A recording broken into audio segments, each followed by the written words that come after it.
speaking order thing is working, but I don't know how to remove names, so it's going to be interesting. I understand that there was a little traffic this morning, and I've been told that Mr. Roberts is on the way. So, and Mr. Bacon, he got here on time early. See, I stopped because I decided not to say what you probably did. But, oh, well, good morning, Mr. Roberts. You're a law-abiding citizen, they tell me. You followed the... Well, we now... We're going to get started with our meeting this morning, and we now have everyone here. So first of all, I would like to just see if there's anything changes to the agenda for today. Oh, good, no changes. Well, today it's. Oh, we do that too on the second day? I didn't remember. Sorry about that. Okay. You would like the motion, and Mr. Porter will second it because he really wanted to be the second. It's been moved and seconded that the agenda be approved for today, October the 19th. All in favor, raise your right hand. Any opposed? So has it. Today is very important. Our first presentation today is this October is Anti-Bully Awareness Month. And as we know, it's a sad situation that a lot of our children have to go through. And unfortunately, in some cases, we have staff that also receives some bullying. I don't know that Mr. Reed is going to have anything to share with that, but it does happen. So Mr. Reed, we're very thankful that you've been on the leadership of this for some time, and we'll turn it over to you. Thank you, Madam Chairman, and thank you, Board. Good morning. Good morning. This is our annual report on Anti-Bullying Awareness Week by a joint resolution between the Kansas State Senate and the State Board. The first week in October is designated as Anti-Bullying Awareness Week. And this year's theme was You Are Not Alone. And the idea behind that is that we know that youth suicide has been very topical, and schools are doing a good job of addressing that. But bullying prevention continues to be topical as well. So we wanted to join those two initiatives in a theme that essentially will let kids know that they're not alone, that they can talk to staff, and they can talk to other community members about the issues that they're dealing with. That's the webpage that we've created on the KSDE main page. And now I'm going to show you a video that our very good communication staff put together, and I want to give full credit to Ann for doing this, and I think you'll enjoy it.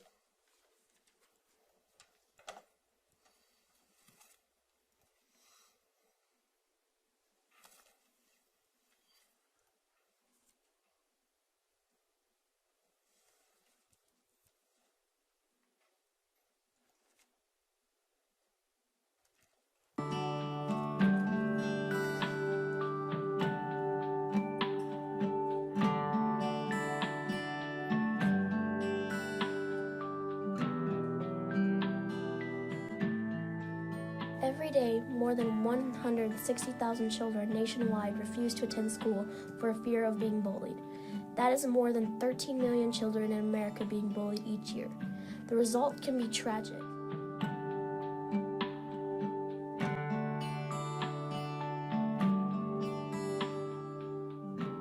One out of every 4 students report being bullied during the school year.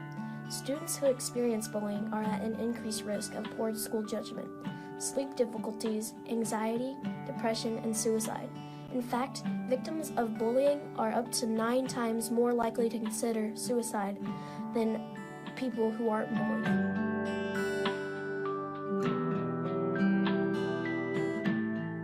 October is National Bullying Prevention Month, and you can make a difference.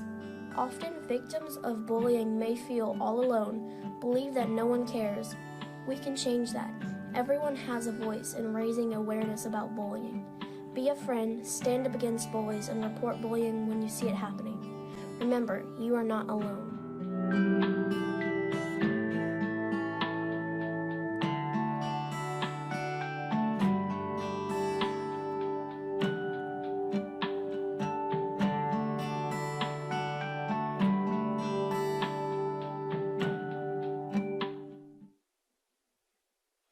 How about that? We appreciate very much. Yeah, let's give them a round of applause.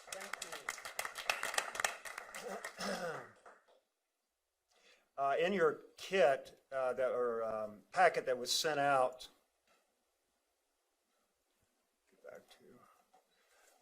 there's a piece of paper that has a couple of links to what schools submitted. They took the theme and the idea of the video and created their own. So, and Southeast of Saline, I think, was one of them. So you might take a look at that when you have an opportunity. We asked the schools to submit activities that they're doing during the week, and frankly, they are so busy, with the Jason Flatt Act and ESI and whatnot, that the submissions weren't as many this year as they have been in the past, but still they were great submissions. And here's a list of some of the things. They're really into video dubs. There's a lot of parent and community engagement activities that go on during the week. So we're very pleased with that response. KCSL continues to be a partner during the week, and you'll remember, those of you who are on the board, when we had the S3 grant, we set up a bullying prevention hotline that still is ongoing out of KCSL, and they receive a couple of calls a month on that. They also had the governor sign a proclamation, so certainly KCSL is invested in the week as well. Kansas Children's Service League. Here's some pictures that were submitted. Coffeyville Elementary, or Community Elementary in Coffeyville, and again you can see the theme. This is a whole school activity, and in fact, you know what, they're waiting for the newspaper, the press, to show up, and again it's an example of engaging the community and parents. And if Jay were here, I would say that's a great opportunity for investment in the career domain, because you got a newspaper reporter coming in, well, what do you do, sir, etc. Rossville Grade School.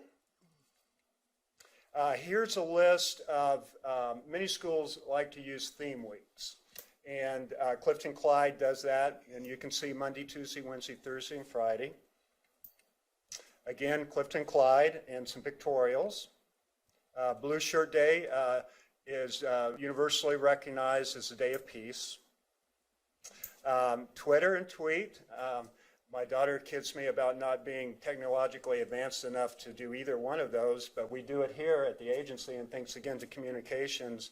And I don't have the statistics, but there was widespread use of Twitter and tweet, etc. So we're very happy about that. And here's an example of what Clifton Clyde did with that. Again, another example of taking the theme and using it as a pictorial montage, and this is Mill Creek in DeSoto. Northern Lyon County, an art project, by the way. Cimarron, and again, they're celebrating Blue Shirt Day. And this is my all-time favorite. Tweet others as you would want to be tweeted. And I showed that last year.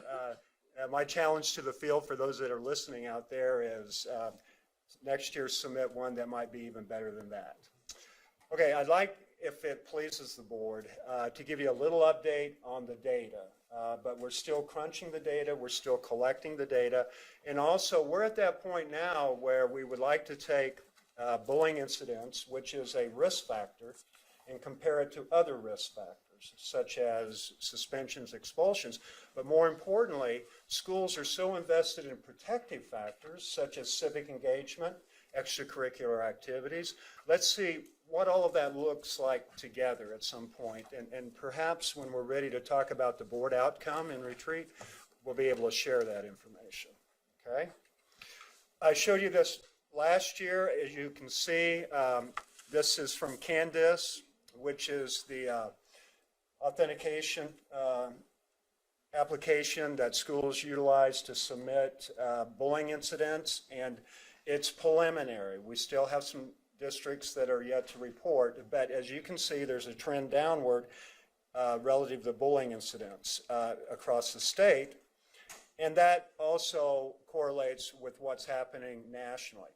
I wanted to give you an example. Heston Middle School submitted a couple of things. I'm going to spend some time on one of them in particular. But this one is an example of the Community Care Survey, and we talk about how do you measure social emotional character development locally. A lot of schools use the CTC, and they do a 20-minute daily anti-bullying activity in September during their morning advisory. A lot of schools use seminar and advisory to implement SECD and bullying prevention. They revisit the theme throughout the year, and here's the data from KCTC, which is the Community Care Survey, about their district and the trends. And you'll notice the blue is the school, the green is the county, and the darker maroon is the state, and they're doing very well with this question. And the question is, during the past year, how often did you miss school because you felt unsafe, uncomfortable, or nervous at school on your way to or from school?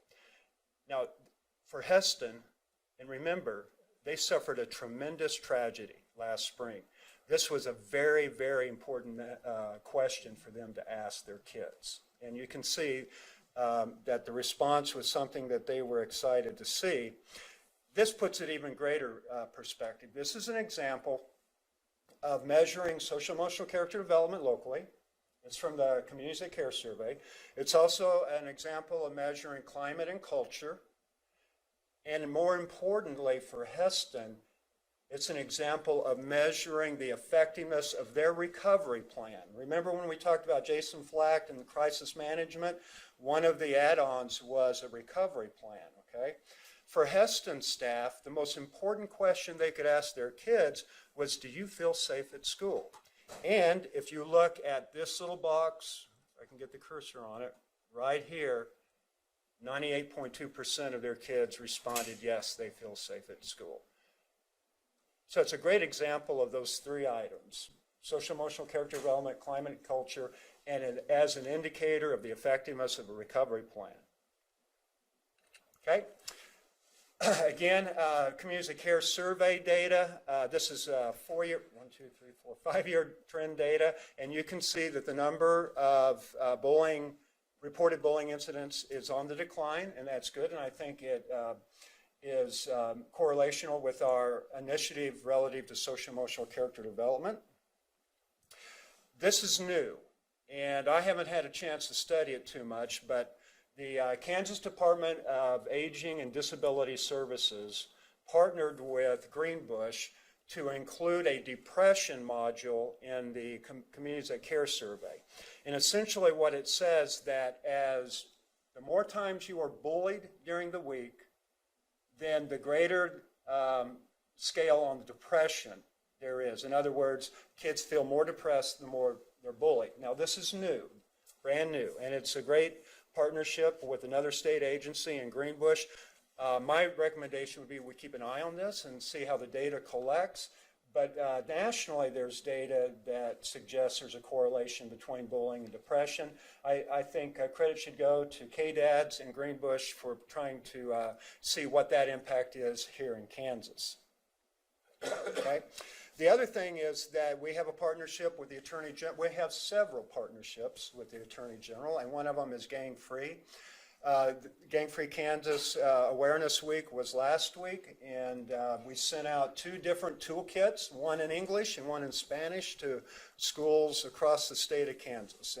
And hopefully those that were in need were able to implement some of the parts of that toolkit. The toolkit included curriculum that you can use at various grade levels, engagement pieces for parents, etc. And as you know, gangs in Kansas is an issue, and we're trying to address that as well. Okay, any questions about bullying prevention? And we'll report more as more information comes up. And I really do want to take a look at a comparison of the risk factors, and then also not forget protective factors as well. Does anyone have any? I have a question. You said about the Gang-Free Kansas Week and the information of different grades. How young do you start? Does the material address? There are materials that go down to early elementary, primary grades. And a lot of that is based on respect and, you know, the social emotional character piece as well. That's where it begins. And then the curriculum addresses older children. It becomes more specific to the indicators of being in a gang. So do you have, did you not say you don't really have any statistics on, in Kansas, the gang problem? Yeah, we don't. And I know the Attorney General's office is working on that, but there isn't a collective system. Like we have Candace for bullying. Law enforcement doesn't have a system in place yet, statewide, that can collect arrests for gangs from every county or every jurisdiction. And I know that they're working on that, and when they do have that, we'll be able to use that to drive decisions. Thank you. Now, locals may have it, you know, like Shawnee County Sheriff or TPD, but as far as a collection of data submission, we don't have that quite yet. But I appreciate the question, and I think all of us realize that we do need to look at that. Yes. Okay? Did that help? Yes, sir, it did.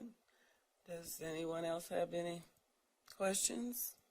Well, Okay. did you have more? Yes, please. Oh, okay, well, I saw that. Am I ahead of time?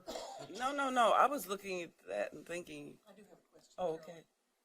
When you finally get all that information on that bullying and things, I'd be interested in seeing it, so maybe Yes, you might yes, ma'am. forward it to We'll us. be sure to submit it, you know, to the board. Thank you. And if a time comes where we get to talk about the outcome of social emotional character growth and retreat, that would be a great time to bring that all together for you, okay? Okay. Carolyn? I had the privilege to attend and Mr. present. Reed, I'm sorry, Mr. Reed. Mr. Porter has. Oh, I'm sorry. When I looked at that data that you showed us from Heston, Yes. that appears to me to be remarkable. Do you know what they did to address? I can tell you this, they have an outstanding comprehensive school counseling program, and that goes from the career domain with individual plans of study through the academic domain and the social emotional character domain.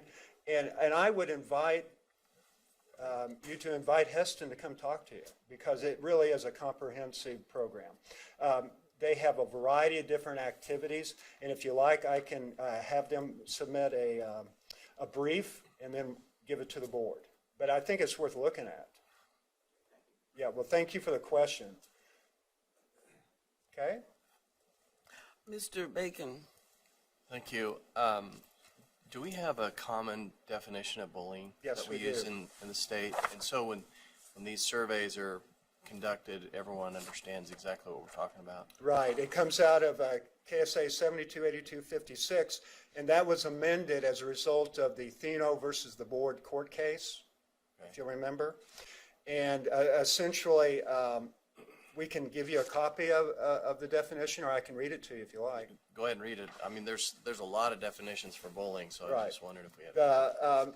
In Kansas, as a result of the statute and the court decision, the legal definition of bullying in Kansas requires bullying to be an act that is severe, persistent, or pervasive. And the difference is that the Alveus model has always said that it has to happen over time, several times. The court ruled that one incident could result in bullying. And an example of that would be initiation or hazing or that kind of stuff. And that's what the court ruled. And it continues that the Board of Education of each school district shall adopt a policy to prohibit bullying either by any student, staff member, or parent towards a student, or by a student, staff member, or parent towards a staff member on or while utilizing school property. And then it goes into, although definitions of bullying vary, the USDE states that bullying involves the following. Bullying is aggressive behavior that involves unwanted and negative actions. Bullying usually, but not always, involves a pattern of behavior repeated over time, but again in Kansas it can be once.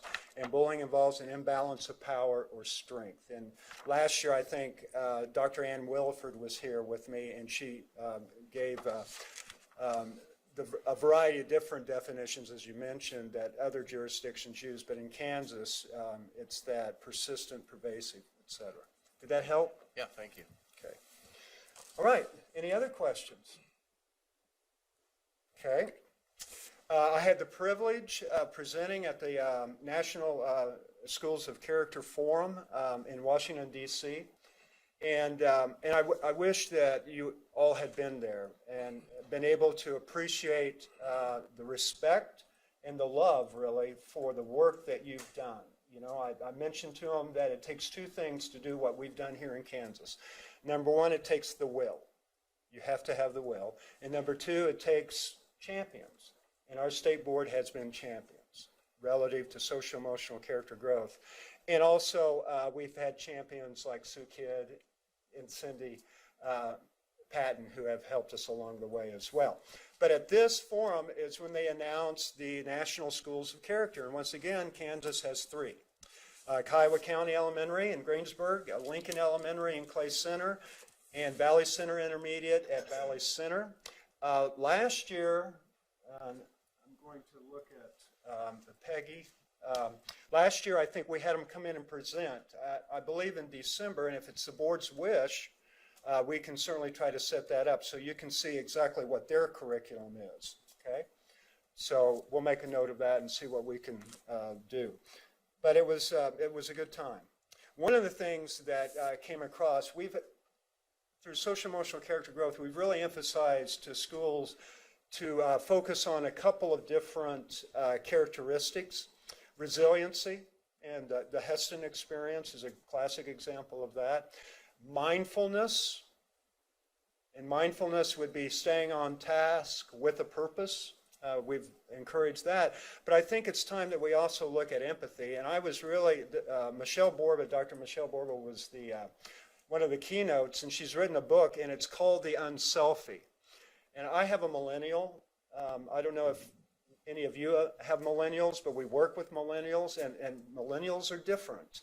And this book, I think, helps us understand a little bit more about what's going into their thought processes and helps us understand better how to relate to the millennial generation. So I've ordered a couple of copies of this, and we'll take a look at it and see if it doesn't fit into our overall strategy of social emotional character growth.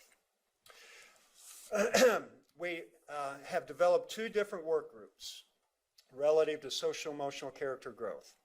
First of all, when you folks adopted the 5 outcomes, Brad asked us to form an external group.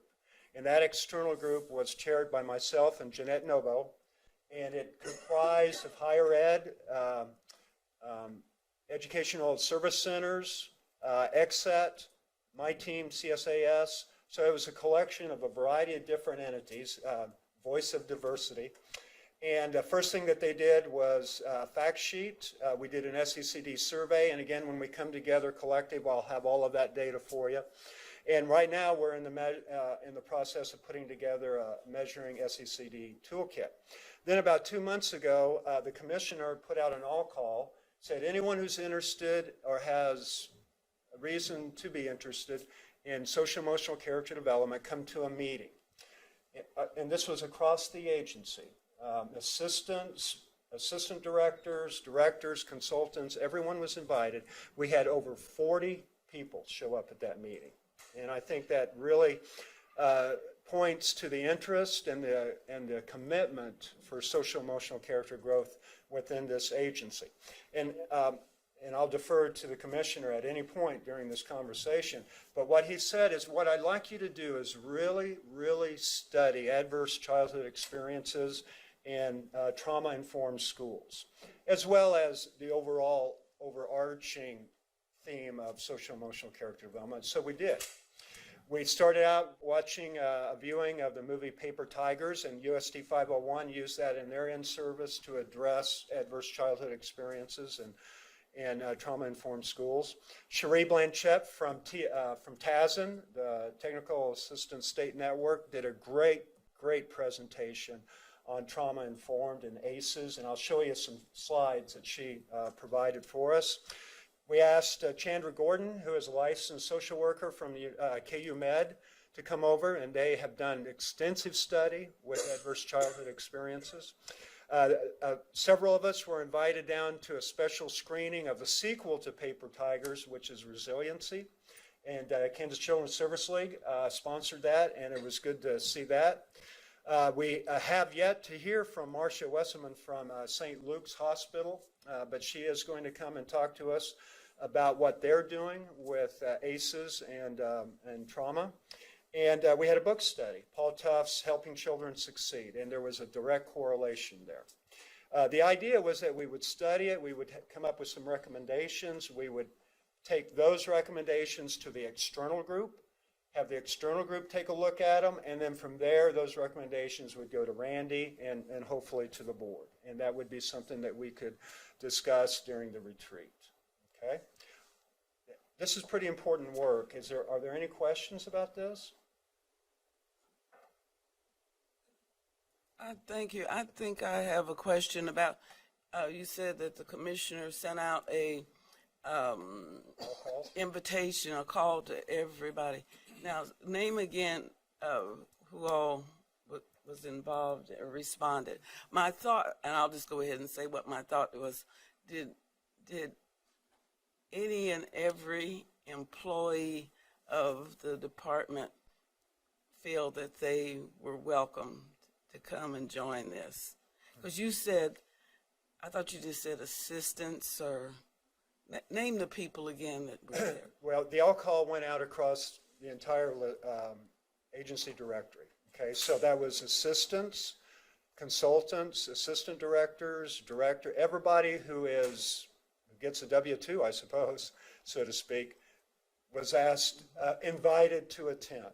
And it may be because they have a program or an initiative. I'm going to show you, one of the things that's in your packet was a directory we put together. And there are over 180 programs in this agency that are related to social emotional character development. The directory itself was 6.5 pages long. Yes, we did invite assistants. I don't know if it goes out to the custodial staff, but because of the attitude of a voice of diversity, we would have accepted their presence as well. The whole idea is that they all have different life experiences, particularly in social, emotional, character growth terms. And hearing those experiences is important. And that was my concern, was that even though the call went out, a lot of times, and you know, folks talk to me, and they say, well, they really don't want me there, or it's really not including me. And that's why my concern was there really a nice range of folks at this work group? Just my comment, because I know it happens. Yeah. We Madam probably Chair. missed some good input. Madam Chair, my experience was that it was very diverse, and they appreciated it. And I've been here 12 years, and I have never, ever experienced an all-call like that. So we're breaking new ground. Thank you, Mr. Commissioner. Yes. Thank you, Randy. Okay, so can we talk a little bit? Oh, I need to mention this too. The co-chair with me on the internal group is Laura Jorgensen from XSET, and she's done a wonderful job, and we really appreciate the work that she's done. Okay, let's talk a little bit about trauma-informed care. This originated really out of the medical model. And the story that I've heard repeatedly is that there were several physicians who were getting kids referred to them because of ADHD. Then when they were given Ritalin, it just made it worse. Well, they didn't have ADHD because the medical community uses family history when they come into the clinics or come into the office, and you take a family history. They began seeing some things, some red flags, some indicators. And they began to understand that these kids weren't ADHD as much as they were suffering from adverse childhood experiences. And if you look at this conceptual framework, the verbiage is toxic stress. If a child every day is exposed to poverty or abuse, etc., just any adverse childhood experience, then that is going to change their chemistry, their neurochemistry. And we don't have time to get into a lot of that. We're still studying it ourselves. But the evidence is mounting that that does have an impact on how kids behave and think as they go on. And in fact, if the toxic stress is so bad, it will lead to social, emotional, cognitive impairment. In other words, it keeps them from learning, and it may make them act out even more. There's adoption of health risk behaviors such as drugs, drinking, smoking, etc. That leads to disease, disability, and social problems, and in some cases it could lead to early death. Now, you'll notice that over here, scientific gaps. We're still studying. This is relatively new. In Kansas, the first ACEs study was conducted by the Centers for Disease Control and KDHE in 2014. So the data is relatively new. We're still taking a look at it, but there's enough indication that we need to look further into it for sure, okay? And on this side, the lifespan from conception all the way to death. Okay, so what's the impact on learning? Well, kids that show 3 or more ACEs, and ACEs, the test or the measurement is a 10 to 11 question form, and if they score 3 or more, then that's reason to wonder if not they aren't suffering from ACEs. This is what can happen relative to school performance. They're 2.5 times more likely to fail a grade. There's language difficulties. They're more often suspended or expelled. They're designated to special education more frequently, which again might be a misdiagnosis, just like the ADHD. That's what we're finding out. And obviously lower standardized achievement test scores. So in 2014, KDHE and the Center for Disease Control conducted this survey. They contacted by phone 11,000 Kansans. So the cohort was pretty large. And this is what they found. And they were all people that were 18 years or older. And they asked them the questions on the survey. 26.5 had dealt with some kind of parental separation or divorce. There was emotional abuse. Mentally ill household member, 16% of those folks had lived through that. So you can see all of the risk factors that come into play. And that's the Kansas ACEs. Okay, here's the conclusion so far. And again, it's an early study. We're following it. And we will bring you updates as they arrived with us. But ACE is prevalent when slightly more than half of Kansas adults have experienced at least one ACE. In Kansas, high ACE scores, 3 or plus, and remember the scale is 10 or 11 questions. If you have 3 or more, are common among younger adults, those with lower levels of education, those with lower annual household incomes, non-Hispanic, other and multiracial adults, Hispanics and women, and Kansas data mirrors the national data. So we're still learning more about that, but what we're trying to do is figure out ways that we can help those kids in a fashion that will help them learn better, okay? But it also has an impact on educators, because when you're dealing with those kids that have such heavy hearts, that have so many problems, it's almost impossible not to take that work with you home. The impact on educators is the toxic stress leads to what we call a secondary trauma with the teacher or the educator. And that results in compassion fatigue. You get burned out, and we lose people from education as a result of having to deal with such high stress. Now, what are the solutions? Well, that's what we're studying. And hopefully when we retreat, we can come back and visit with you about some of the things that will be helpful relative to this situation. But it's certainly something that we want to continue to study. Okay, that's all I have. Do you have any questions or thoughts? Janet, please. Thank you, Madam Chair. This is fascinating. And it's really new, huh? It's amazing. I can see that in the districts I represent. You know, I think that's huge. So I'm extremely interested in this, and thank you. And we'll bring it back. I really appreciate this because I do want to know Yeah. more, because this is fascinating.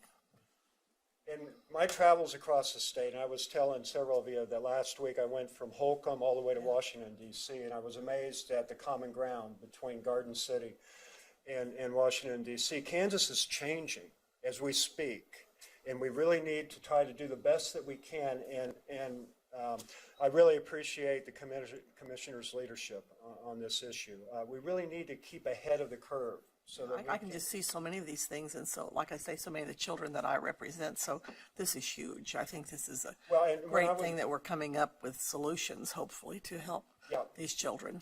And when I was out west, you know, it's an issue all over the state of Kansas. You know, it's a challenge to be in education today, no doubt.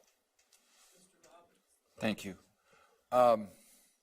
Just an observation. Thank you for this work, Kent. This is really tremendous. I'm trying to look down the road. Hopefully I'll be here in January. That's not been determined yet whether that'll be the case. But as the commissioner is fond of saying, for early childhood, if we do this right, it could really pay rich dividends. And if we do it wrong, and so I talked to a lot of people who say, you know, if you just expand the pie, because we have a lot of problems in education reaching our poorer populations. If we just say, okay, now we're going to do it with 3- and 4-year-olds, I can't really I can't get behind that as much as if we invited people outside traditional education to participate in these. ACE is what? Adverse childhood experiences. So if we invited the medical community and the business community to help us with these issues, if we resist the urge to say, now, we're the experts here because we work for the government and we know better, I think it could pay really rich dividends. So I guess my suggestion to you, Kent, is as we try to build this thing so it works for the future, try to resist the urge to say, okay, if you've gone to the state-approved preparation program, you're the expert. I think we need to reach outside and get help from all avenues of society. That would be my suggestion. Thank you.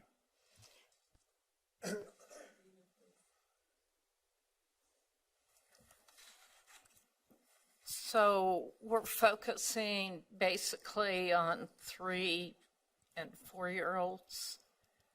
No. Or But I'm glad you brought that up. I have because I was assuming we were looking at a broader picture than we are.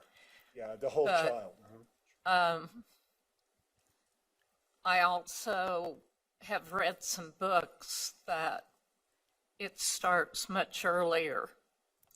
That trauma starts much earlier. In fact, it can start almost as soon as right after birth. So we have a lot of issues that and involving all sorts of experts and maybe not so expert as well will be of help. But I appreciate very much that you're talking about it, that the department is focusing on that issue because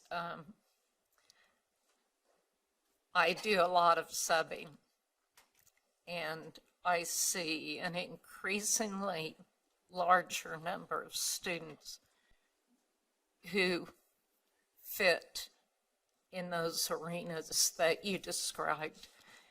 And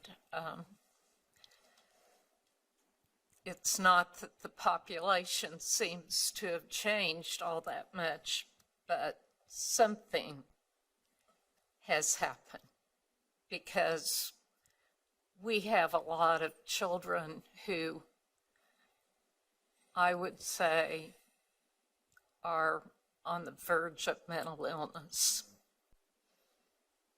So it's frankly kind of frightening to see the numbers, how many there are.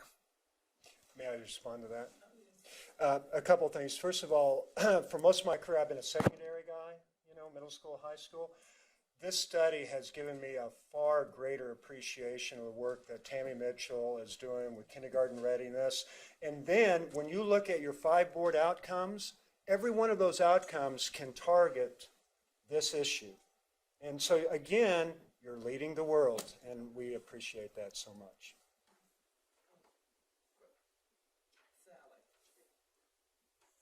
Thank you. Anything around this, I just find extremely fascinating. And the gentleman that wrote the book, A Boy Raised Like a Dog, psychologist and neuro man out of Texas, I was able to watch one of his videos one time, and they actually took the nerves and you could see them wrap around each other every time an incident happened on a child, and how many good things it takes to undo that, and then only one negative thing again can make it, and so it's really difficult. My concern is that the schools can identify these kids that really need help and with trauma, but where are they getting help for these kids now? Because I know I've lost a lot of mental health clinics out in my area, and I'm sure it's not anything new across the state. So once they've been identified, what happens? What happens? Where do we send our kids that we identify as suicidal? Where do we end these traumas as we discover them? I know it affects the local classroom, but do they have anywhere that these people are sending these kids? Here in Kansas, well, it's so new that I'm not sure. We know that Derby has implemented trauma-informed care. I went over and talked to KCK, and they are in the process, but again, it's brand new. And then 501 has implemented a program, and I think it would behoove us to have them come and talk to us about what they're doing. But typically, at least nationally, the solution is partnerships with local mental health, with local community service agencies, et cetera, plus the schools getting involved, and then addressing the needs of those kids with maybe some what we would consider unique strategies. The movie Paper Tigers is about an alternative high school, probably a little bit different than most alternative high schools here in Kansas, but it's geared toward the specific needs of those kids. So we're learning more and more about the solutions, but I'm with you, Sally. We're not going to be able to make a great impact until mental health in this state changes. Well, I know that you feel out of Wichita, and they bought a clinic there, and for trauma incident kids, but I know people don't have the money to use it. I know. So that will be part of the solution, and it's certainly one of the questions that we need to ask. Thank you for the question.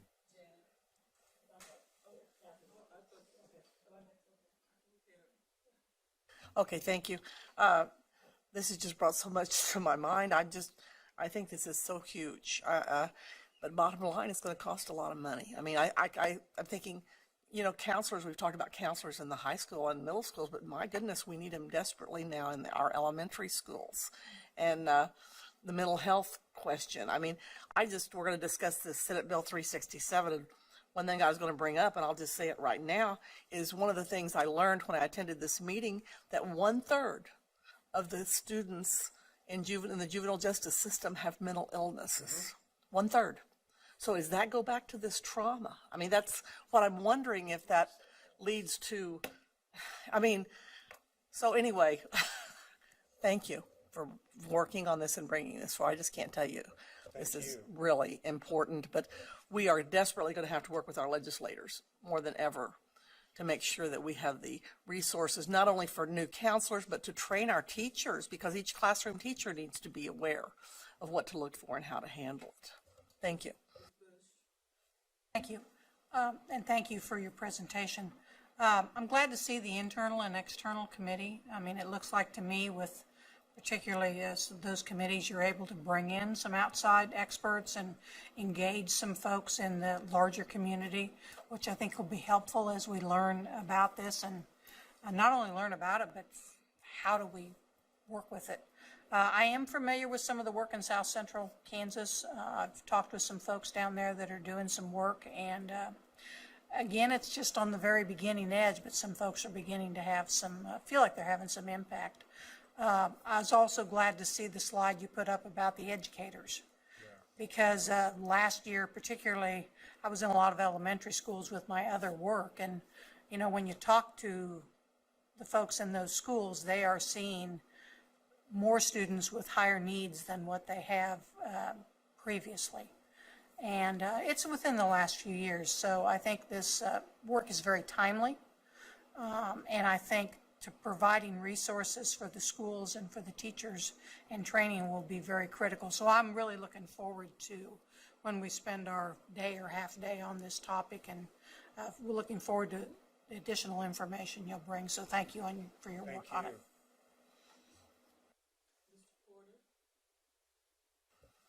Thank you.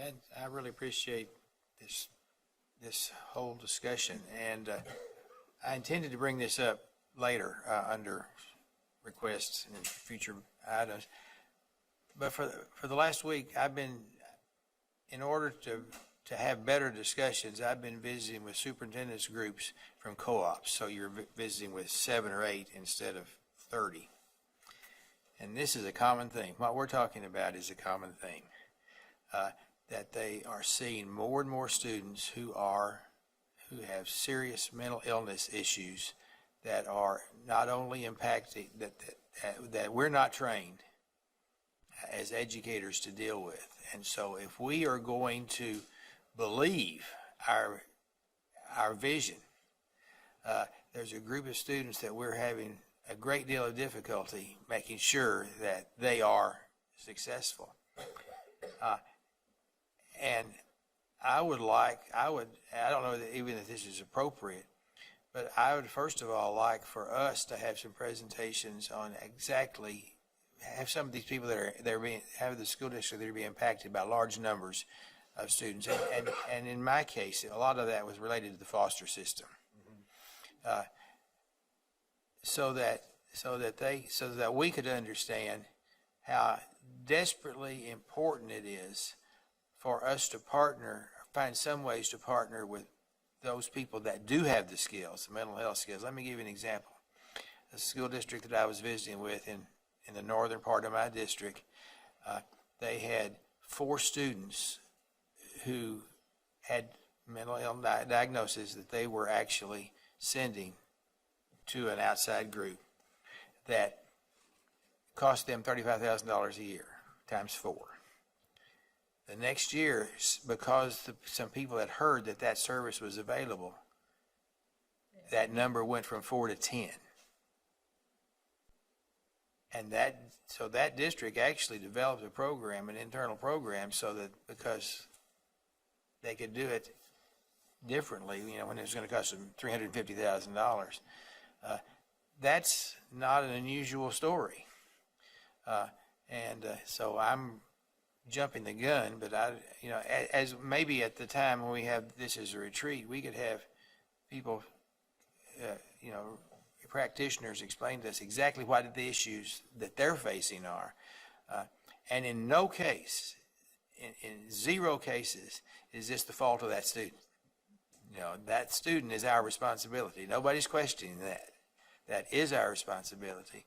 And if we believe our mission, we have to figure out ways to deal with that student and bring them from where they are to a successful situation. So I'm asking that at least we consider having some of those presentations at that time so that we can better understand, so we can start helping develop solutions and work with those, whoever we need to work with, to bring about more mental health opportunities or mental health resources to the students who desperately need it, and to the faculty and staff members who are burning out because of it. Thank you.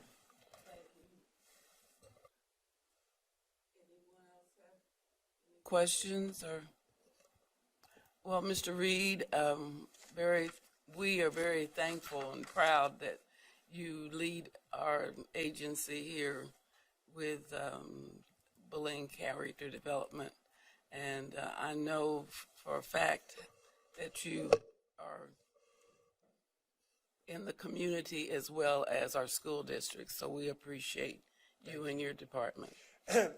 When we came out with the theme, concluding remark, one of the things, not only are you not alone, but we know that Kansas can, and the reason is because Kansans care. And nobody cares more than you guys here in this room. So thank you so much. Thank you.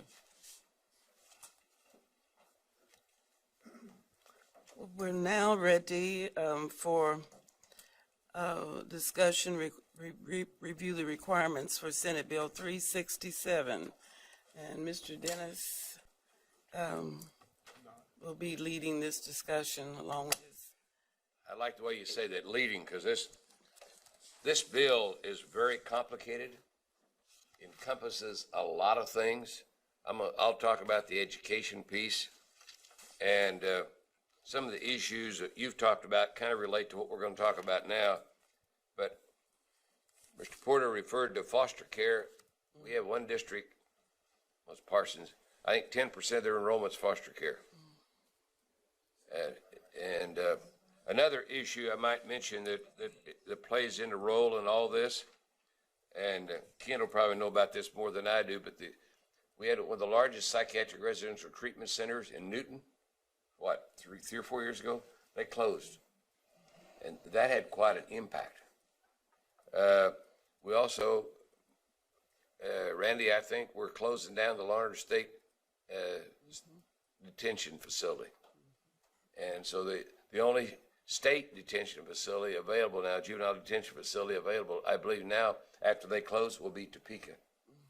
So that'll be a pretty good drive from Elkhart or St. Francis.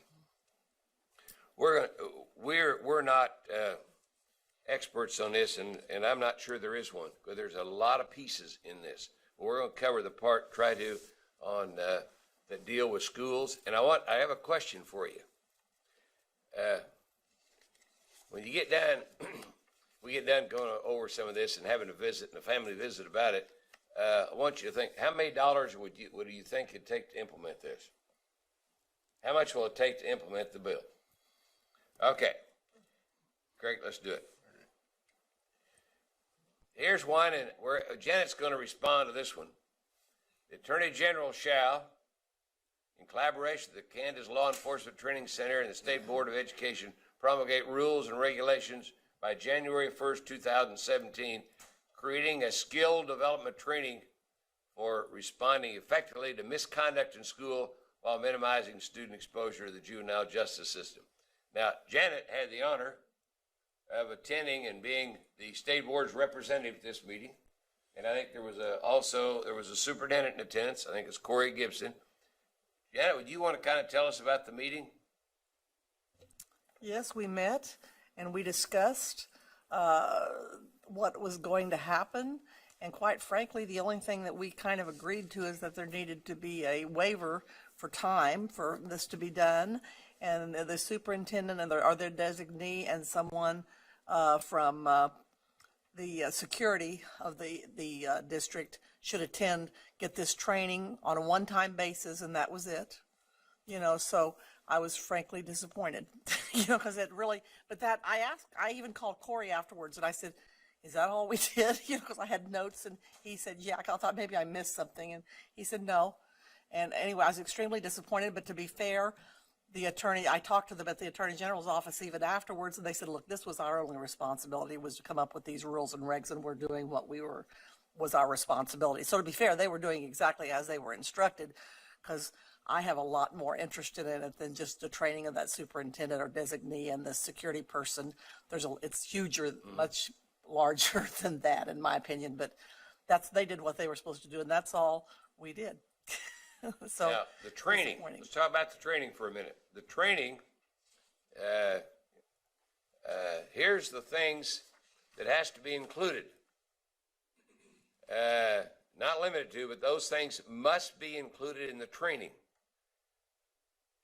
And training of this nature, and I think the law we'll see here in a minute, it has to include the superintendent's designee and also any law enforcement that's primarily assigned to school. But I'm telling you folks, in that area, there's a lot of turnover. A lot of turnover. This is something that pretty near, I hate to say this because it takes time and money, but it pretty near ought to be yearly. Because think about this. We had 61 superintendent turnovers this year, and 33 or 4 of them was brand new. And this is pretty important stuff. And we're hearing more all the time about mental health issues. Matter of fact, we probably average 2 calls a day on something to do with that or related to that. This is the training. It's got to be included. The next one is one we just talked about, who has to be trained.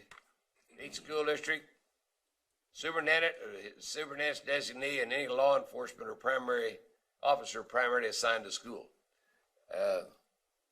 Think about that for Wichita. That's actually just what I was going to ask.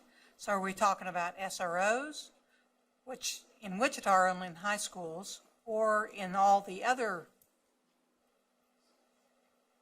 85 schools, it would be beat officers? You what? Beat officers. Yeah. Well, anybody that is primarily assigned to that school, I believe, would have to have the training. If they're assigned to that school for security in that school, they'd have to have the training. Now, Kent talked to somebody the other day out there. That training, how's it moving along? We made contact with the Kansas Law Enforcement Training Center in Hutchinson. We have a conference call scheduled for next Monday, and we're going to talk about, can you go back to the slide on the components? And really that fits into what we're doing as an agency based on what I just presented to you. For example, trauma-informed responses are there, mental health, et cetera. So we're going to talk for the first time Monday on a conference call. Hopefully Laura and I will be able to represent the agency, and then their staff there in Hutchinson will be there, and we'll be able to hopefully find some common ground and let them know about the work that we're doing relative to those issues, because it's significant. And we certainly want to get Cherie Blanchette from TASN involved with that discussion as well. The other thing, too, is when the Law Enforcement Training Center developing this, they were a little overwhelmed. Is that fair? I would say so, yeah. Because to do that isn't something they normally do. They train law enforcement officers, but in this area, it's a little bit different. A little bit different. Okay. The other thing is these regulations, and I included more. I normally don't do this, but this bill is so comprehensive. I was afraid we'd leave something out. We're just going to talk about the school part, but there's regulations. But Janet, the regulations, I looked through them and so forth, they're primarily a repeat of the law. Is that fair? I just want to say that when we met, there were primarily law enforcement people there. Corey and I were the only two school people that attended this meeting. And they told us that the training was once. And the department will issue the certificate for the school to administrators or whoever attends, so the superintendent, and law enforcement will do it for the law enforcement one time. So I don't think that there's really, like you say, Dale, I mean, when you said that, that was not discussed. So, I think this thing's just not totally understood completely yet. I think this law is developing, and I understand now they're going to review it again because of some of the challenges involved, but Yeah, I am on the oversight committee, and we do meet Monday. So things like this will probably come up, I'm confident. it's real complicated, and I'm going to show you why here in a minute. It takes time. You notice that it refers quite often to statutes. On or before after July 1, 2000, you're hereby amended. They changed the law. The school employee has information. Now, this is important. If a school employee has information that a pupil is a pupil to whom the provision of this subsection apply, the school employee shall report such information, identify the pupil to the superintendent of schools, and the superintendent has to investigate it and determine if it was true and identify the pupil and who those provisions apply to, and then notify all school employees that touches a child. So if there's something happens, this child, they report it, they do something they shouldn't, then the superintendent's got to investigate it and then report it to all those who are associated or touch that kid's life through the school day. That's kind of unusual. And I want to mention, they refer to those statutes. Those statutes, here's what they consist of, and we're going to see several of them. They refer to weapons. You been expelled because you were because of a safety issue to others. Maybe you have guns. Maybe it was drugs.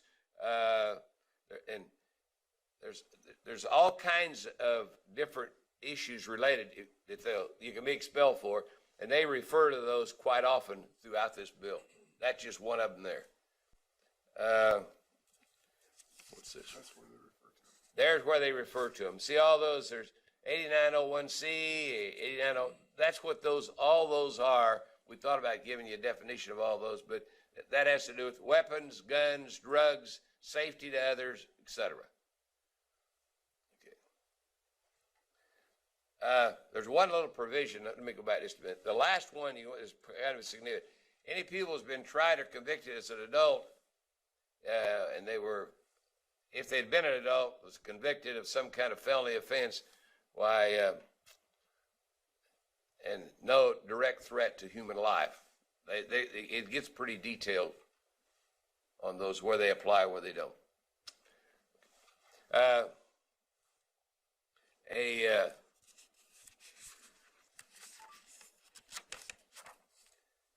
It's just pretty straightforward. School employee and superintendent of schools shall not be required to report information if the expulsion or adjudication as a juvenile offender or convicted of a felony occurred more than a year ago. So if something happened, it's over a year old, then you don't have to go through all that. It gets better. Each board, now this is important, each board shall adopt a policy that includes a requirement that the immediate report shall be made to the appropriate state or law enforcement officer by or on behalf of any school employee who knows or has reason to believe that an act has been committed at school, on school property, or at school supervised activity, that the involved conduct which constitutes the commission of a felony or a misdemeanor in which involves the possession or use of explosives, firearms, or weapons, provided that the report would not violate the terms of memorandum of understanding. Now, we're going to get that in a minute. Memorandum of understanding. Every school district, let's go to that. Every school district has to prepare what do I call it? Memorandum of understanding with law enforcement juvenile judges, courts, district attorneys, anybody of that nature. You have to prepare a memorandum of understanding that what you're doing to reduce the number of students that you're referring to law enforcement or to the juvenile justice system. Now, you bring this up, Sally, in some of your districts. They said, well, I haven't done that for 5 years. You with me? I have not reported anybody to juvenile justice. We get that a lot. And there's another issue with this, and I don't mean this in a negative or critical way, but yesterday, Greg and I was doing an ITV with North Central Kansas, and the district had made the effort. They wanted to sit down at law enforcement district and to do the memorandum of understanding how we prevent the reduction. And the law enforcement, the sheriff didn't know anything about it, never heard of it. With me? So I don't know who's talking to law enforcement. With me?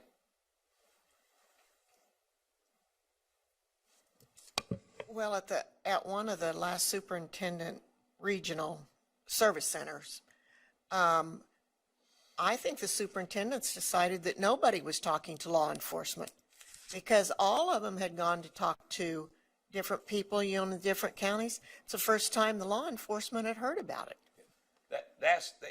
When they hear it from a superintendent, that here's what we got to do, and they've never heard about it. And most county, I don't mean the big county, but most county sheriff's department are pretty well loaded.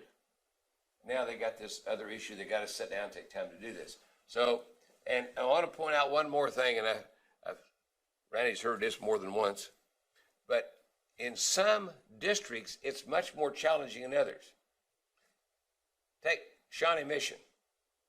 I believe Shawnee Mission has 14 cities in their school district. And I think there's a building in about every one of those cities. So getting all those law enforcement people together, what you're going to do, how you're going to do it, that's a lot different than if you were in Healy, where you have the sheriff, and that's it. And there's a number of them that you just deal with the sheriff. But, and then in Wichita, you would have, don't you have some, your district, you get anything outside of Wichita? A little bit. So if they got a building, they got to involve them. And so, but Shawnee Mission by far the worst. Blue Valley would have some issues because they're in 3 or 4 cities. But anyway, they got it. And I want to add to this. You got to get all this collaboration with the goal of reducing referrals and protecting public safety.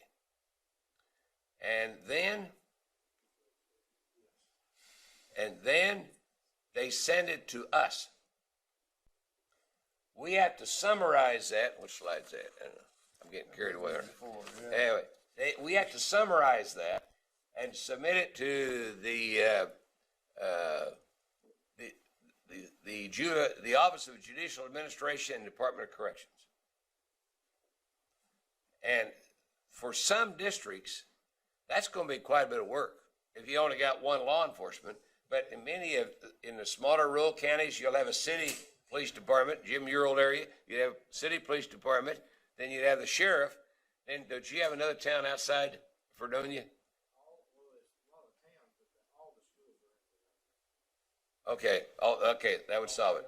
Yeah, all the buildings are there. But you get into that, but we get the honor of summarizing this. And some of you may want to volunteer. I think John Bacon volunteered, Madam Chairman. I think he did. I volunteered to work on it in January. Okay. What committee did this come out? I don't. Corrections, and the people that was really behind a lot of it was John Rubin and Greg Smith, Senator Smith and Representative Rubin. So, but anyway, the folks. Now I tell you what we did, and in my 2 cents worth, I felt that if we didn't give them a template to go with, we was going to have a convoluted mess. So with Kent and Laura Jurgensen and so forth. They did most of the work on this. We put together a template, had it reviewed by numerous people, including KSB and some other school people to review that, and that is out there now. So it's a template, so when it comes back, our goal is they'll all be in a similar format. And you can imagine what we get. You might get, if you don't have a format like that set up, I could vision that in Shawnee Mission, you might get 50 pages, and from Healy, you might get 3 sentences. With me? And that isn't critical or negative either one. It's what worked for them. But you're going to have a system so you can pull it together. And we haven't decided who's going to pull that together, but Kent, congratulations.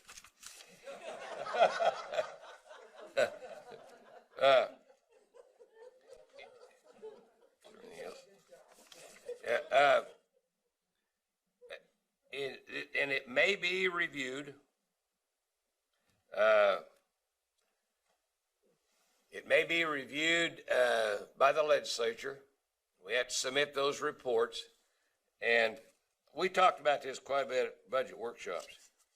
Because for school people, adding that on was kind of nerve-wracking. They kind of get up and talk to you about it.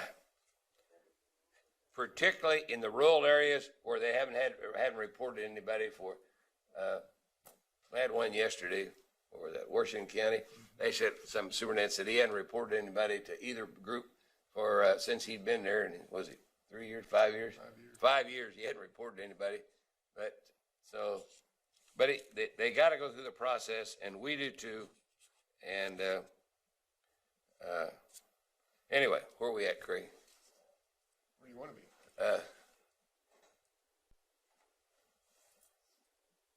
They put a little proviso that's becoming more popular. That no board or superintendent or anybody will be or school employee will be liable for damages. The one thing that's a little neat, and we talked about it. I don't want to. Yeah.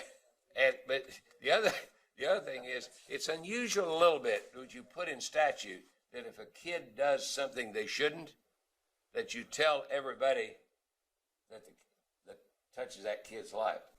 That's a little bit different than some of the theories that we've operated on in the past. But that's a little scary. So anyway, it's going to be, it'll be reviewed, I think, again this session. Now, I had a simple little easy question. Think what the school's got to do. We just did the school piece. What do you think would cost to implement this at in school districts plus the state? Any ideas?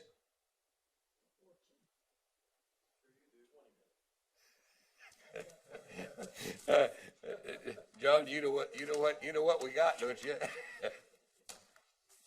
Zero. I'd like to. There's no money appropriated for this implemented at all. Well, But that's. in even the courts, they're going to have some challenges. Carolyn, can I say something? I served on these committees prior to this bill. Carolyn? Yeah, it's on.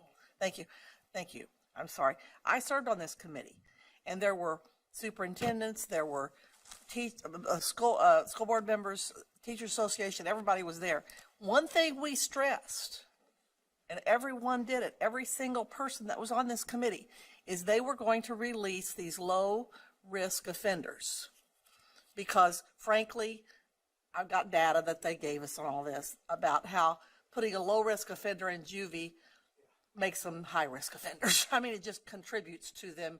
They will become criminals. However, putting them back in the system, they said, we've made it clear that if this is going to happen, the money saved from removing them from the system, closing these other juvenile systems, must go to the schools and the communities, because the communities will also need help to work with the families and the student. They promised us this would happen. They guaranteed us this would happen.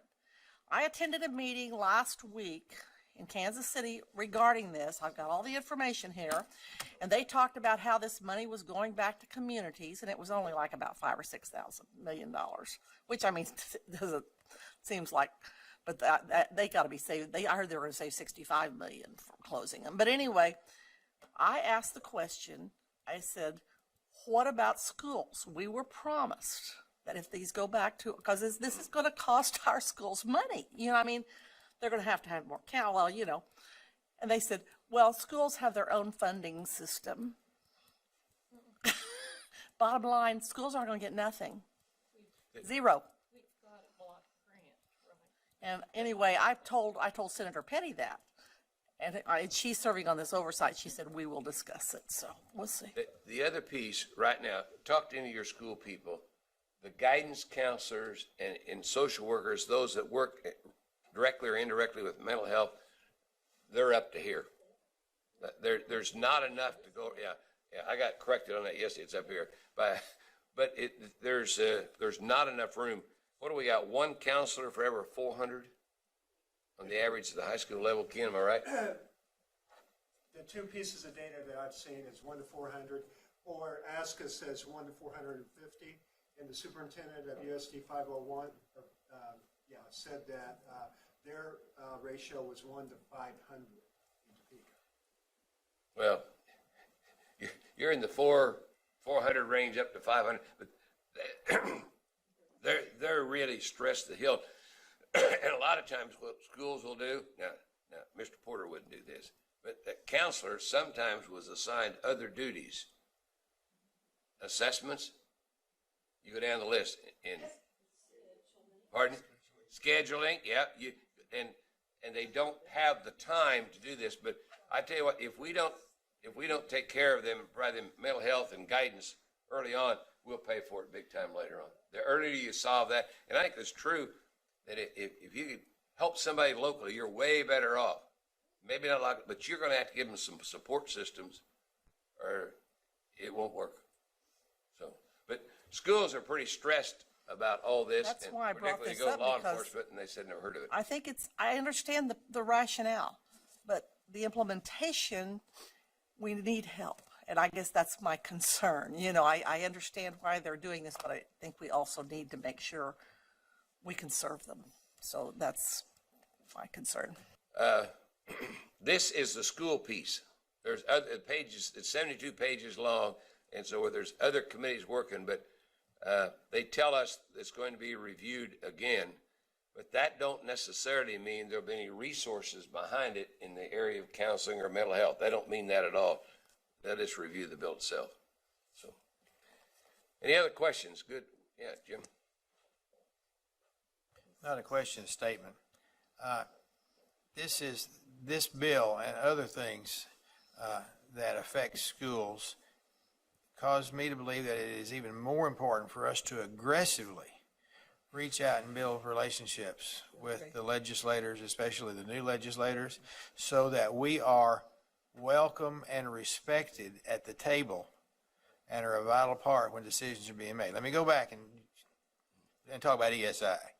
If we put together a group of people together 10 years ago and solved all these problems, all this controversy, we could have evolved that.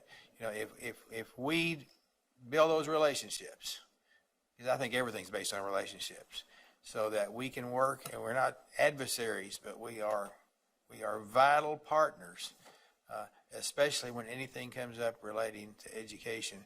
We need to be at the table, and we need to listen as well as participate. And so I'll get off that soap opera.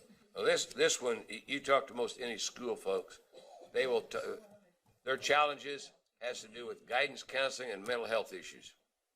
About any place you talk to. And many of them just don't have the time and the expertise to help. Thank you, guys, everybody. We appreciate it. We hope that this will help you understand the issues before you. Thank you both.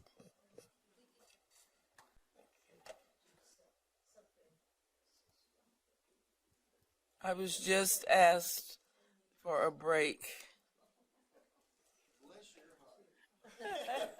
5 minutes.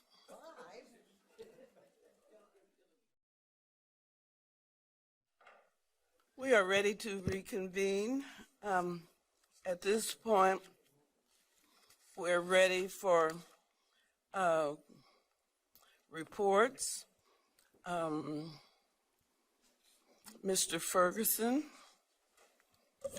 Madam Chair, I don't have anything to report beyond my monthly written report that I've submitted. I'd be happy to answer any questions, but it's been a slower month than usual, so I don't have anything specific. That's good. We're now ready for any committee reports. We'll start with legislative. Okay. You concur, do you, Dina? Okay, thank you. Communications. The only thing I have at this time to report on communication is that we are working in multiple ways to find ways to get Randy in front of the legislature to do the new vision so that all the new legislators and everything know what our vision is, so that as they begin to write the new formula that they don't put something in that we don't do any longer. And so, and he's heard from one. There's some efforts underway to try to pull together everyone that's elected in November. I don't know how successful they will be in doing that, but I think there's some efforts to do that. So And I'm not trying to keep Janet out of And if jail, that doesn't happen, then we've got some avenues that they want to help us after December, after they know leadership in December.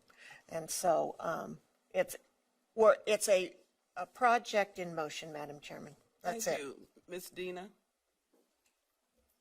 Well, having served in one of those bodies, they always get together. Both of them do, not necessarily at the same time, but they both get together to elect leadership. And to me, that might be a good time to suggest they do That has been suggested to them, and we have two different views in the House on how to do that. And so we're just waiting on them to make decisions. Making a decision internally. Yes. Okay. Well, that may take a while, but. All right, thank you. We're now ready for student voice. Ms. Kathy. Thank you, Madam Chair.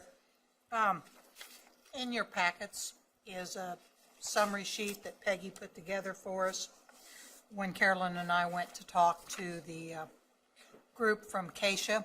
And this was the group from KSDE was the group that's involved in activities. So what Peggy did, she did a very nice job of putting this together. She identified the question that we asked the students, and then kind of gave some summary bullets of the kind of responses that they gave. So, quickly, the question about importance of involvement. And, it's kind of what you would expect those students to say. They felt like it's a development of time management skills, how you can, that activities really assist in their education, and they really felt like the activities were educational. Barriers, they had a variety of barriers that came up. Some of them were just scheduling things, whether it was work or conflicts of scheduling at school, different activities that were scheduled at the same time. One thing under suggestions for the state board that I think Carolyn and I both thought was particularly interesting, there were a goodly number of the students that had not heard of individual plans of study, which told me we still have some work to do there, which I think we know that. So quite a few of them were unfamiliar with not only the process, but even what the term was. So I think that's good information for us to remember and as we move forward with our work. And when we asked about helping with diverse student populations be involved, most of them felt like Their schools were doing a lot to really try to assist, making sure everybody knew about the various activities. Some of them felt like they could do more to encourage other students to get involved. Some of them mentioned the budget impact on activities and sports, and how unfortunate they felt that was, because what a vital part of education they thought that was.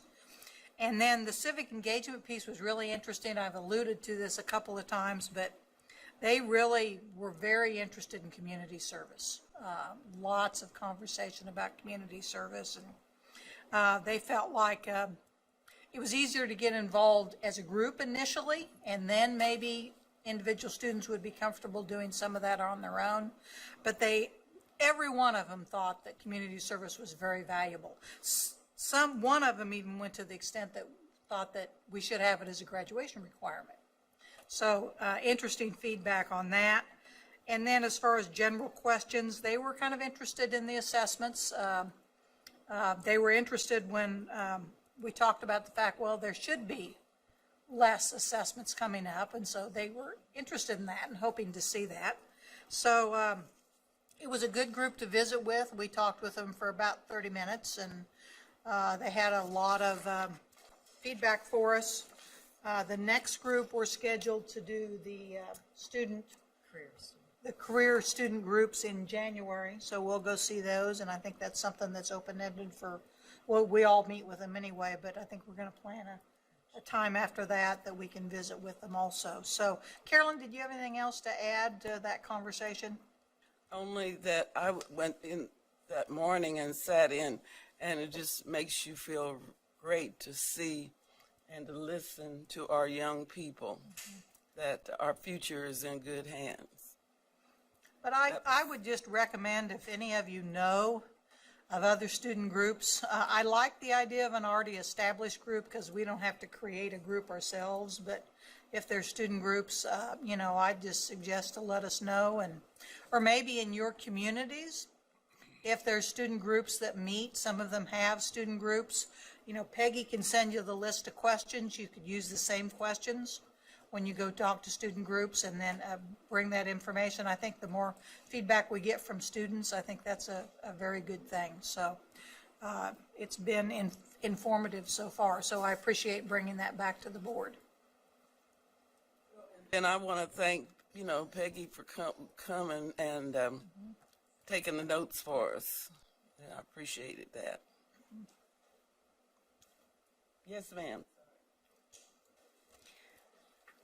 As I recall, unless it's been dropped, I think Shawnee Mission School District requires, or used to require, their students to, I believe it was Shawnee Mission, that required them to have some community service as a graduation requirement. So I think it would be good to find out if there are schools that have that as a local requirement, and find out how many students actually willingly. It sounded like from this group, all of them are encouraged, but I don't think, maybe one of them there was a requirement, but all of them have encouraged, and some of them it's through their activities that they do community service. But I think it would be good to find out if we do have some school districts that do require it, and find out what the structure is. Because I can remember there being a bill that we heard in the House a number of years ago, House Ed, asking us to pass that kind of demand of schools, which we thought it was better left to the local district to make that determination. But I think for our information, it'd be good to know. Thank you. I guess we can ask for the department to send out, if nothing else, send out an email asking that question and getting the information back. Yep, we're ready for board reports. Since you were talking, do you want to start on that end? Yep, I don't really have anything else. Mr. Willard? I was invited, I received an invitation from the governor's office for input on the school finance formula. You've been reaching out to groups. Randy attended one time, and Jim East, and there was another call out. And I did. So I was there, I think it was on October the 6th. There were about 15 different people there, mostly school superintendents. 3 higher ed schools were represented there, and it was quite a good discussion. And I don't know what he's gotten from other groups, but there was a lot of really healthy input.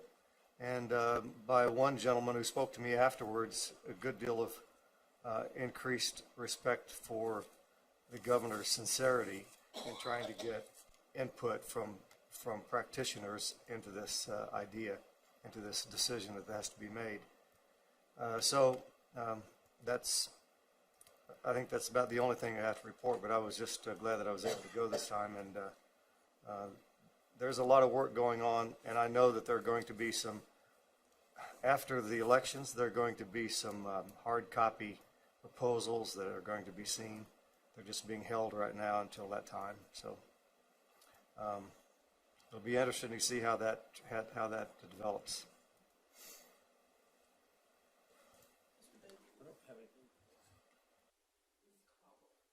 Thank you. I attended 2 meetings. One was our interstate migrant, and we went to Pittsburgh, Pennsylvania.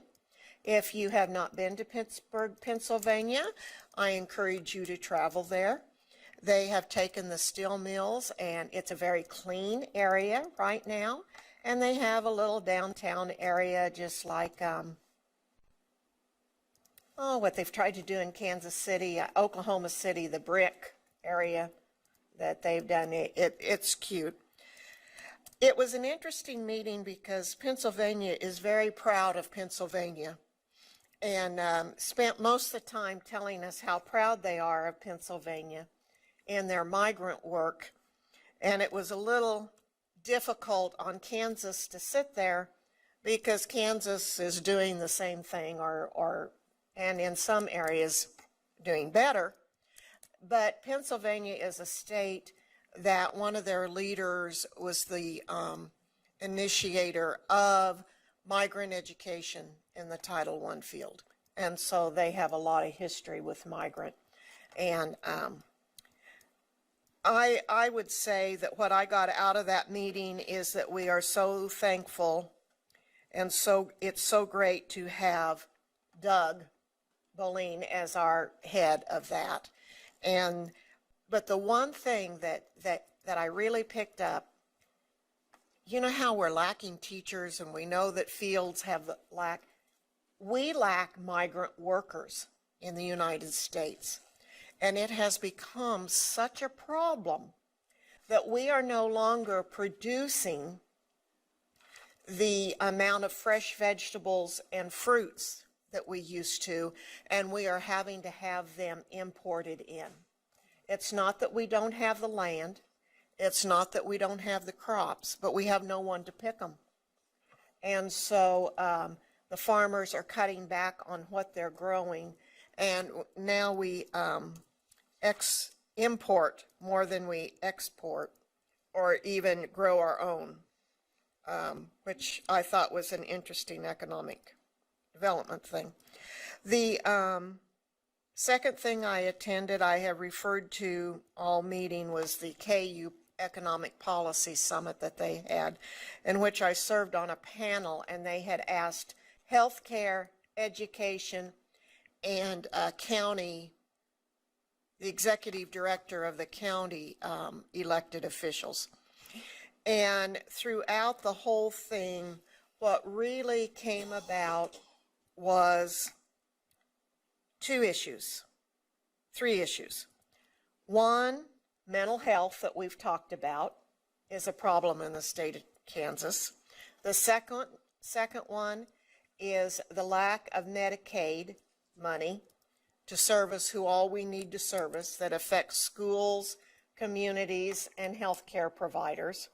And the third one is they asked us about operating without being in silos in towns, that your city and your county and your schools and your hospitals all work together. And I said, well, I know that several of the communities out in western Kansas, they meet on a monthly basis, all of those elected officials. But I said, I think that education in the state of Kansas is breaking down those barriers because of our new vision. And that for our new vision to work, it's going to take community leaders. It's going to take the Chamber of Commerce. It's going to take the businesses in each community to help us. And we will need the health care for job shadowing and that type. So I kind of felt like we, as the state board, is leading the state in this type of issue. The other thing is the moderator had not heard of a new vision. He asked the whole group who have heard that we have a new vision, and 3/4 of the room raised their hand. The majority of those people that raised their hands were legislators. So I thought, go Dr. Watson. You know, we have been getting that mission out, and so I think all of us have done a pretty good job on that, and we appreciate Dr. Watson. I did have to admit that we're not where we want to be with the communication of our new vision, but that it was only our first year or maybe our second year. I couldn't remember. That is all I have to report. Thank you. Mr. Roberts. Thank you, Madam Chair. I had my 40th high school reunion in Platte City. That was an event. And it pertains to us because one of my classmates retired as a teacher from Lee Summit, and now she's teaching at Shawnee Mission West. So there's an example of a Missourian who came to Kansas to help us out. And she's teaching advanced design, and I visited her classroom. And Shawnee Mission West is very high on diversity, and these kids were just a pleasure to talk with. And I asked them if they thought it was possible that we could have schools that work virtually as well for poor kids as they do for the daughters and sons of our affluent citizens. And the consensus was it might be possible, but it'd be really hard. So there's our marching orders. On the school bus front, I drove 2 days, and Monday morning I resigned. And I resigned because my eyes don't work well enough. It's a safety factor. And as I trained with First Student, and I have nothing but good things to say about First Student, the company that running the buses, but I did not have the opportunity to drive in the dark. All my training was during the daytime, and I asked several of my trainers, am I going to have the opportunity to drive in the dark before I operate a school bus? No, probably not before you get on the job. Well, driving in the dark for me is a lot different than driving in the daytime because I have plastic lenses in my eyes now. I have multifocal lenses from cataract surgery, and I thought it might be an issue, and indeed it is. And so when it rains early morning and it's dark, the safety margin just isn't there for me, so I resigned. But on the subject of mental health, I want to relate to you what transpired on my bus on my second day, Friday afternoon. I had a young man, I'll call him Michael. His name is not Michael, but Michael's a nice generic name to call him. He decided to have a meltdown. I had a special education bus, one with seatbelts, and just about 6 students on the bus is all I had, a little short bus. But with 2 students left, my para or monitor was not that good with this type of student, apparently. Michael decided to act up and push the limits. Climbing over seats, opening up the emergency windows, coming to the front of the bus. You know, I stopped my bus right on Quivira with my flashers on, and he's just all over the bus. And it's all recorded, I guess. It'd be interesting to see the tape. But of course, you can't grab the kid. You can't, you know, put the kid down in a seat. You just kind of have to let things transpire. So we got going again, and I felt compelled to call safety because he's just jumping over the seats and setting off the alarms. So called safety, and within the hour, everything got resolved. Right when safety was about ready to take him home, the principal came, and she made a phone call and made sure everything was all right. We still had one student besides Michael on the bus.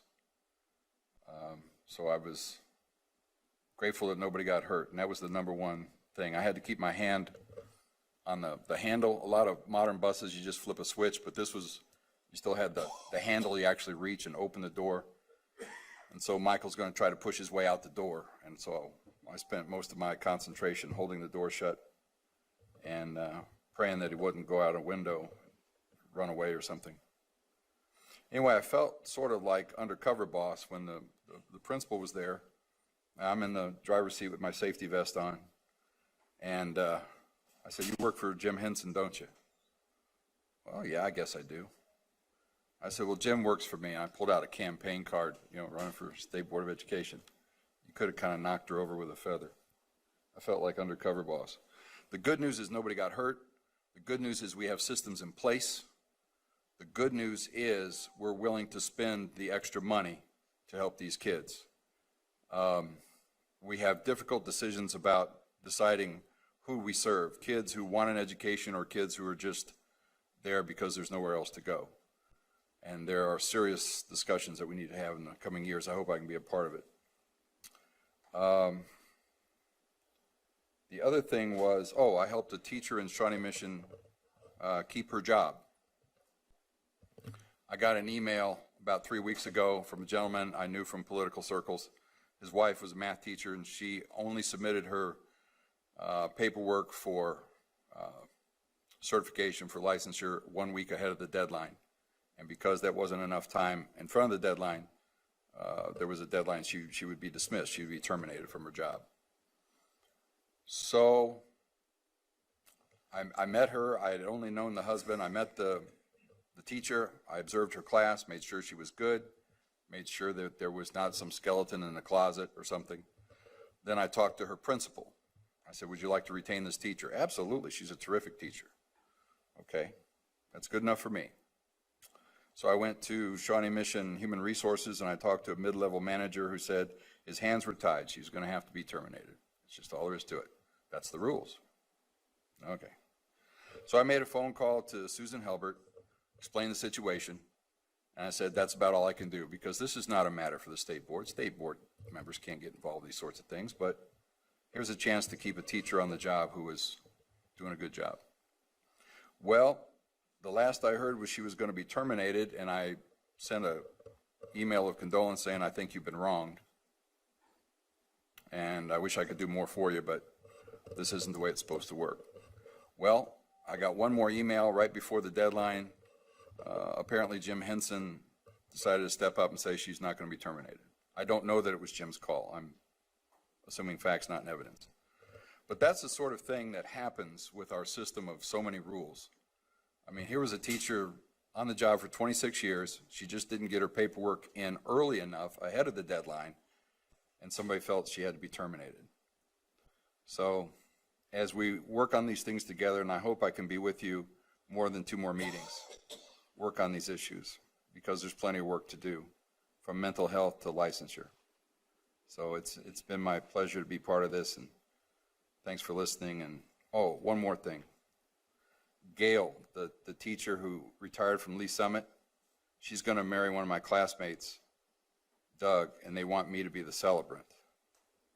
And I said, now I'm a powerful guy, but I don't know if I'm qualified to preside at a wedding. But apparently under Missouri law, if they believe I am, then I am. So I may be the celebrant or officiant at a wedding in December. So I hope to tell you more about that in the future. Thank you.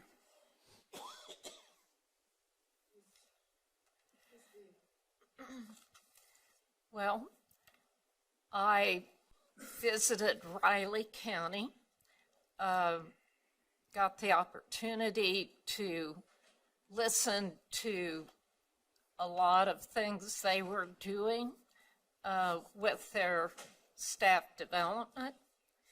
And through staff development that day. And the next day, I was in Abilene, and I visited a number of schools, including our Blue Ribbon School from Abilene at McKinley. And then I also went to southeast of Saline when Randy visited, joined him in that visit. So, and thanks for allowing me to join you, Randy. And I also went to a KASB advocacy, the education advocacy that they were doing across the state, and that one happened to be in Salina. So, and that's my report.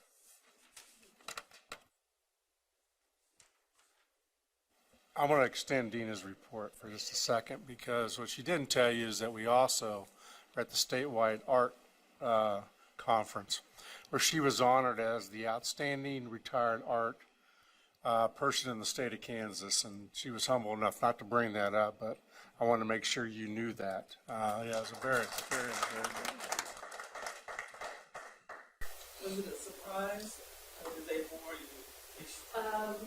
Actually, I was nominated, and so I wasn't totally surprised, because they sent me a letter and said I could have my family join me, which I did. Already talked about the Yes, and you wanted mental, I made a note for future items, mental, you mentioned mental illness and testing.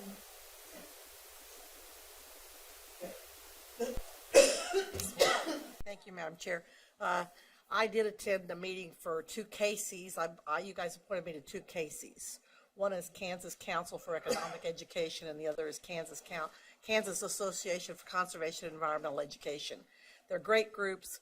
I've talked with Peggy about this, but I would simply like to request that they be allowed to make a short presentation to the board and update them on what they're doing, because they're doing some wonderful things for our schools and with our schools to help our students in these areas, and I would think you would be interested in hearing what they have to say. As I told you, I attended that meeting on juvenile justice, and I will attend another one Monday. I have all the data. I have a lot of information that I'd be willing to share with anyone that's interested in the rationale for why they did this and things like that. So if you're interested, I'll be happy to share it with you. And then also I wanted to tell you that I did go to KU to speak with our students regarding the vision with the program that, thank you very much, that Peggy and Denise put together.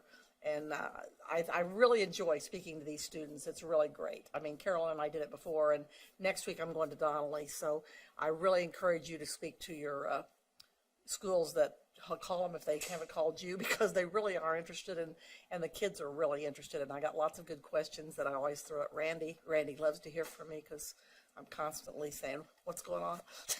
But anyway, so that's it. Thank you. Again, I was with Kathy, with Keisha, the Student Advisory Committee. I serve on Sheldon's Head Start Policy Council, and today, when Mr. Reed was here and we were talking, we now have a social worker there, and our new superintendent for Topeka Public Schools, she's very concerned about touching these young babies early rather than when they even get to, elementary school. And I've made a presentation at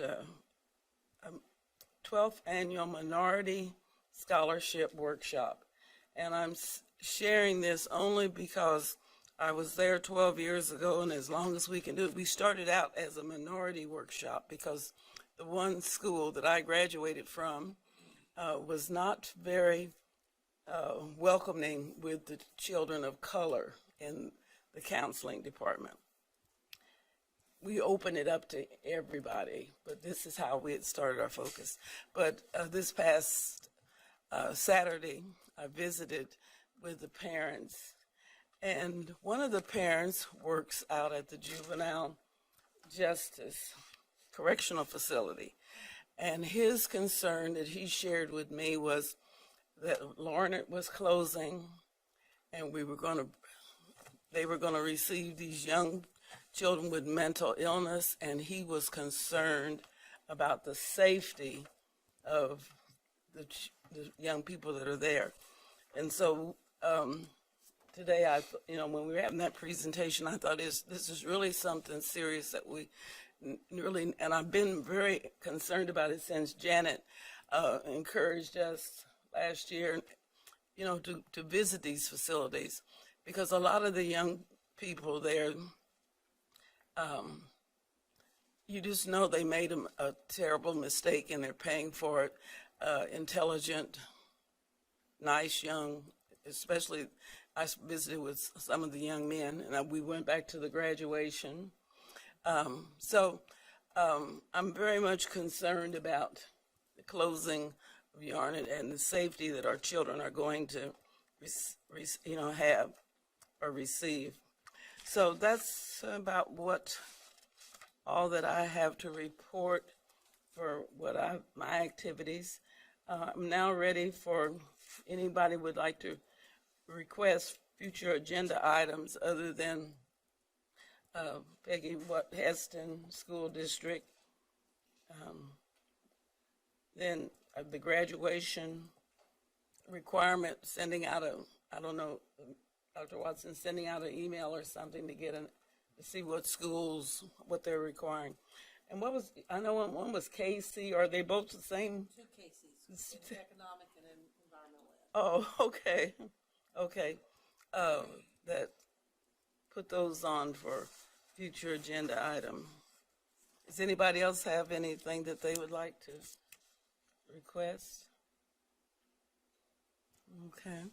Well, now let's look at board travel. Does anyone have anything that they want to add to the list? Yes, Mr. Porter.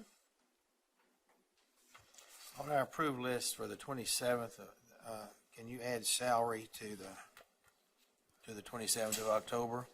And the 28th of October, I need to add school visits, multiple school visits.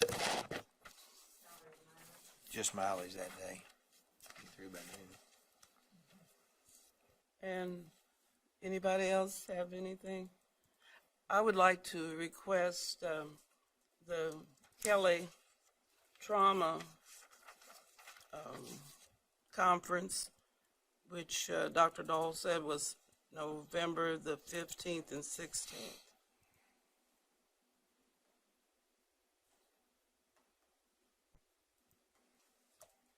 Okay. Well, if there's any more additions, can I hear a motion regarding our travel requests? It's been moved by Ms. Cobble and seconded by Mr. Willard. All in favor, raise your right hand. Any opposed? I guess it was unanimous. Okay. Well, I think this is it. I think it says the next thing is adjournment, but you see our dates for next month, and we'll see each other during these next 3 or 4 days, supporting Mr. McNeese as he does his thing with NASB. So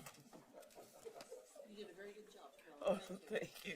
So do I have to, I know we don't vote, do I hear a motion to adjourn? Yeah, yeah, oh, yeah, almost. Okay. leaves, so I'll make sure I have a card.